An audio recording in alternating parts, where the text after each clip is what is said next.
เอ้ยเรา58กูบอกเอ้ยเราอยู่เลขรถไอเสือ58จะชื่ออีเจชีเอ้านางถือเลขเศร้ากูเว้ยป้าอำมาลาถือเลขทุกคนจังไม่ห่วงสวยห่วงงามเลยเบิ่งเนี่ยนะถือเลขก็เป็นบ้าเข่ามุนได้เครื่องไข่มึงเบิ่งเนาะเครื่องไข่มึงเบิ่งเนาะ100จ้ะวะนะป้าถือเลข101โย่บ่ธรรมดามาแล้วเมื่อไรบ่ได้ห่วงสวยห่วงงามเลยเบิ่งในพัดโดดลงโดดฮอดโดดแต่ที่เตียนอนแซ่บๆอยู่เฮ้ยนอนแซ่บๆเพราะว่า58เอาว่าแล้วเจ้าต้องถือเลขเย้เมเซียวเจ้าก็บ่ได้เชื่อบอกมาอยู่ก่อนเลขเชื่อเลขรถเบาเสือพี่น้องเลขเบาเสือไงเลขรถแล้วนะ385อำมาลาถือเลข101คุณคือใช้ปีเฮ้ยผ่าเล่นอ้อมนองจะว่าจะสิแก้ผ่าเลนอ้อมหนองว้าวไปเสียตัวเองชื่อคือมันโทษมูอีหยังข่อยสิ ชาวมาล่าถือเลขพี่น้องนี่บ่ยังบ่ว่าคันถือเลขอยู่สิแก้ผ่าเล่นอ้อมนองเล่นนะแม่โอ้ยอันนั้นแม่โอ้ยตายว่าเขามึงสิเล่นแก้ผ้าอ้อมน้องแก้ตะขาเนี่ยตายเล่นโอ้ยพูดดิเล่นช่องคอยชิปปิ้นนะเลขนั่งเลนอ้อมหนองอีได้ทุกคนเลยมันสิได้จักรอบชุบมันสิอ้อมอะไรมันก็มนป้าแล้วว่านั่นน่ะ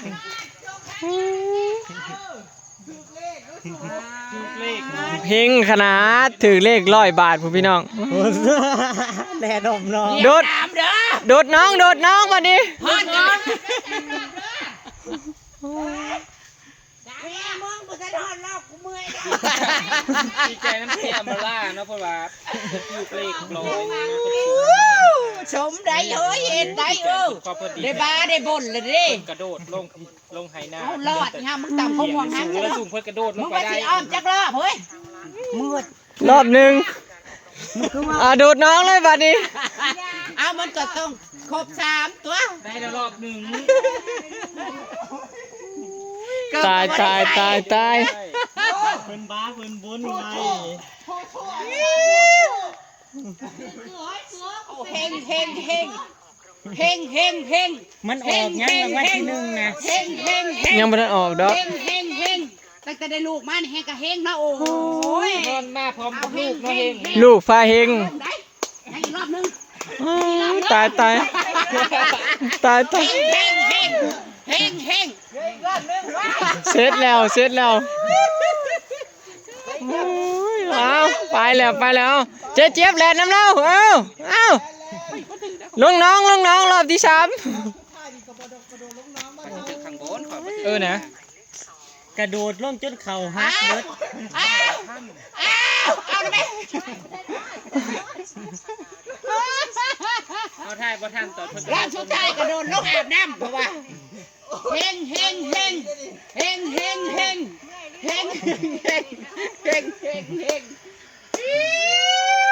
100 บาทป้าโถได้เงินหลายแล้วถึงเลข100 บาทเฮงเหลืออยู่4,000เลยซื้อไปหมด4,000เหลือ4,000เฮงตัวแห้งไม่ได้ตัวแห้งมาเที่ยวแล้วว่ะโอ้โถ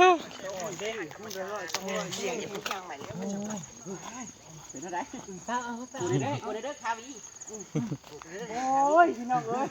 อันนี้คืออันเขาเที่ยวแล้วมาป่ะป้าโถเงินกูนอนอยู่ดีกับตัวโลดว่าตอนนี้เรา58แล้วกระโดดลงไปเลยลงให้หน้าจุ๊บมาลาเถอะกูบอกว่ามึงแล้วความปากมึงน่ะมันเก็บความมึงแย่อยู่นี่กันก็ว่าอยู่ทะเบียนรถแล้วนะกูก็เลยว่าโอ้ยกูน่ะดวงบ่หายแล้วไปซื้อแคทมูก็เลยบ่ได้ผลเฮ้ยก็เป็นย่างกูนั่นดีใจแล้วมันไปซื้อยังนะเฮ้ยไปซื้อนะได้100นึงเหลือ3ตัวเฮ้ยเหลือ3ตัวแล้ว3นะ3ตัวอีกบัดนี้ถือทั้งหมดทั้งหลายก็เอาโอ้ย3ตัว85ก็พอเทียมมึงก็ซื้อสิเอา3ตัวเตะขาจะฮู้เจ้าของฮู้หมู่แล้วบ่เตะขา โดนน้ำมาดิ พี่น้องเอ้ย โอ้ยถึงเลข3ตัวดิกูว่า เกือบเป็นบ้าพี่น้องเอ้ยถึงเลข2ตัว100 บาท โดดลงอันให้หน้าผมมือพี่น้องเอ้ย คนถือน้ำมีเสียงมาล่าลาย โดดลงไปแค่เกาะ พามาเบิ่งแม่น้องเมยพี่น้องอยู่สวนเที่ยงเทิงเนาะ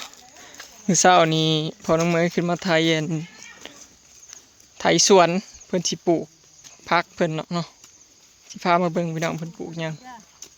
สบายดีเด้อพี่น้อง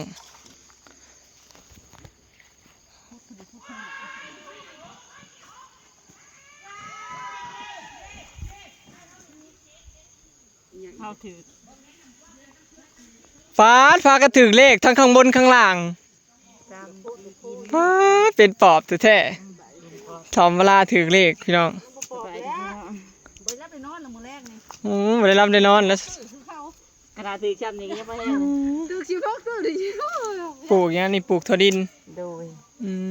ปลูกหมกถั่วดินพี่น้อง โดย1เดือนจะพัน 100กับ8,000บ้านเฮา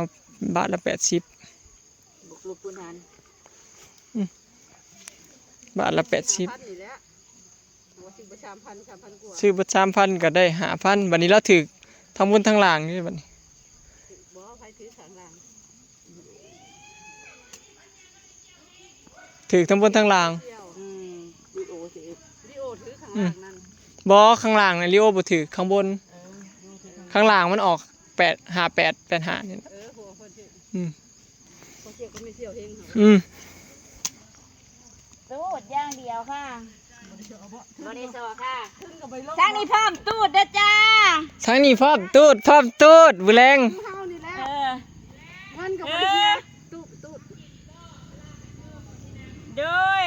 พร้อมตูดจ้า โอ้ย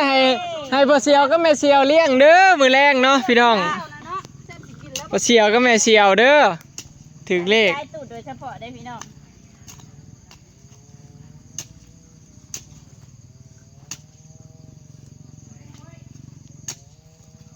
ปลูกถั่วดินเบิดเลยบ่ส่วนเราเขามาไถมือเสาพี่น้องเถาเรางัวเขาผูกเลยยามเหียนเราก็เลยมาไถปลูกถั่วดินเนาะ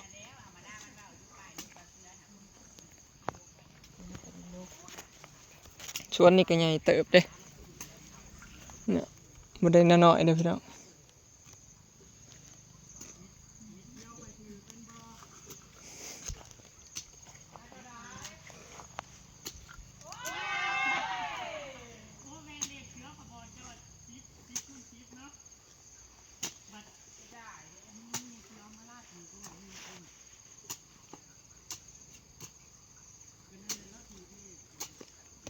ถึกเลขกันสนั่นพันพื้นพี่น้องเลขรถเบาเสือเฮาบ่ได้ซื้อเฮาบ่ค่อยซื้อเลขดอกเฮา คือเกิดเราบ่ค่อยซื้อเลขแล้วก็อายุว่าเลขรถบาเซียเรา บ่ซื้อก็มันบ่ค่อยถือแล้วก็บ่อยากซื้อหั่นเด้ เฮาดวงบ่มีเฮานะเฮาเลยบ่ซื้อ ซื้อมันก็บ่ห้องบ่ได้ดุ บ่ได้ซื้อเลขนี่ บัดมันสิได้นะบาคาดมันสิได้เนี่ยบินมากคือนกเจ้าเขาจังว่า ชื่อตัวนึงก็ถือ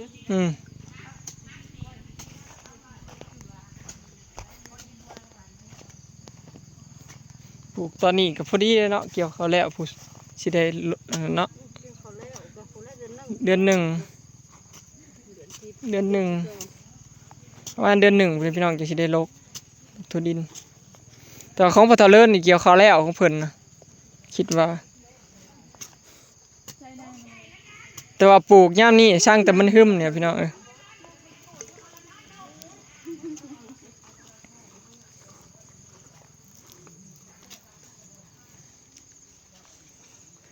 มื้อนี้น้องเมยขึ้นมาเลี้ยงงัวพี่น้อง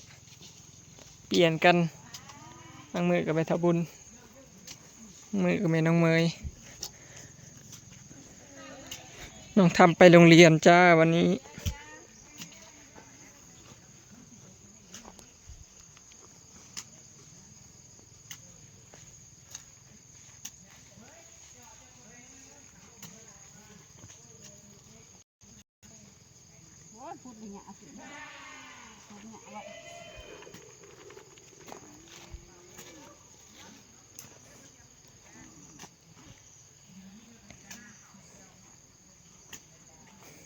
คันจ้ะข้าวคัน ขั้นแล้วสิมากินหมด ถูกก็ว่าขนาดนี้นะ เนาะ ไอ้ตัวคอยแช่เมื่อกี้นี่นะคอยเอาแป้งขามาใส่กระป๋องมันเด้มันมีแป้ง อันนี้หมูคันได้สิกินเท่าว่า เฮาบ่ได้อันเทปูนขาวไว้เนาะลายมือจังมาปลูกกันเนาะ อย่ามากัดกินนี่เขาโทมมัน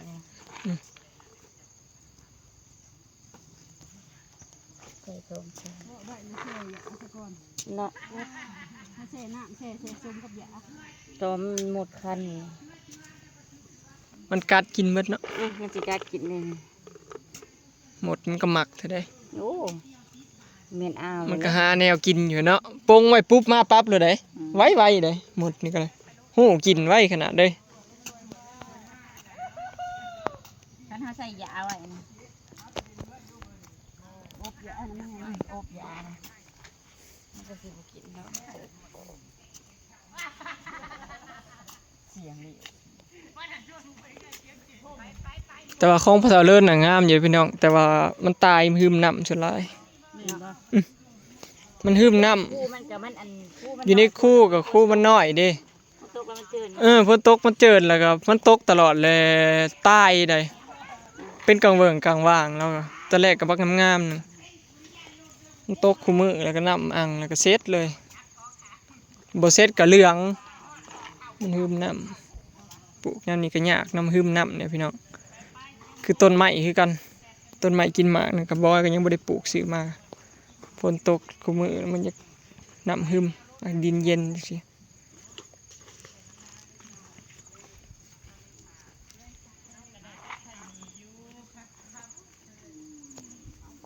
เดี๋ยวสิพาไปเบิ่งพี่น้องว่าผู้ใดถือเลขเท่าไรถือจักบาทได้ยินแต่ว่าไอริโอกับเฒ่ามาลาเพิ่นถือพอเสียวกับแม่เสียวเพิ่นถือเลขปิ่งเป็ดอีกแล้ว เด็ดอ่ะไม่ต้องเมื่อยก็ทำยาวแล้วว่าจะอ๋อแล้ว ไม่ต้องมือจับเอาเงินโอ้ยไม่ต้องเลยก็สิบ่ได้เป็ด ซื้อเอารถเป็ดนะบ่ใช่หน้าตาผู้ถือเลขนั้น โอ้ยพอเที่ยวนะจูจะป่ายเขาไม่เที่ยว ถือจักบาทอ้าย 10 บาท ถือ10 บาทซื้อเท่าไร 10 บาท เลขออกยังข้างบนน่ะ เหลือ6 4 6เลขเตือน 6 เอ้ยรวยนะพันเห็นบ่าวชื่อหากว่าเพิ่นเล่า 646บ่46646ถึก10 บาทพี่น้องไอเดียวโอ้ยแม่เสียวก็บ่เสียวเลี้ยงเด้อมื้อแรงนี่สิกินจนอันท้องแตก แต่ว่านะ โอ้ยถ้ากินแล้วพี่น้องอ่ะแม่เฒ่ามาลาเพิ่นถือกันข้างบนอยู่บ่ มีเทียมมาล่าร้อยหนึง โอ้ยแม่เฒ่ามาลาข่อย เอามาล่าไป เอาออกรถนั่น แม่เฒ่ามี ยังแรงเคยแม่ มีแรงกินเรื่องเหลือเก็อิ่มตะว่ามาแล้ว ถึง โอ้ย เลข100 บาทกันขึ้นเมื่อแล้วพี่น้องบาดนี้เนาะค่ำแล้ววันนี้แม่เฒ่ามาลาถือหวย100จ้าก็บ่ลีโอถือเลข10 บาทเนาะแต่ว่าบอยบ่ได้ซื้อดอกพี่น้องบอยบ่ค่อยมักซื้อเลขเนาะมีแต่รุ่นน้ำเขาเจ้าซื้อๆเนาะนี่สิเมื่อก่อนพี่น้องบาดนี้คลิปนี้ก็สิได้จบไว้ส่ำนี้เด้อพี่น้องมื้อแรงเนาะฉลองไปแล้วสบายดีบายบายบ่เอื้อมาเด้อขอยบ่ได้ถือดอกแต่ว่า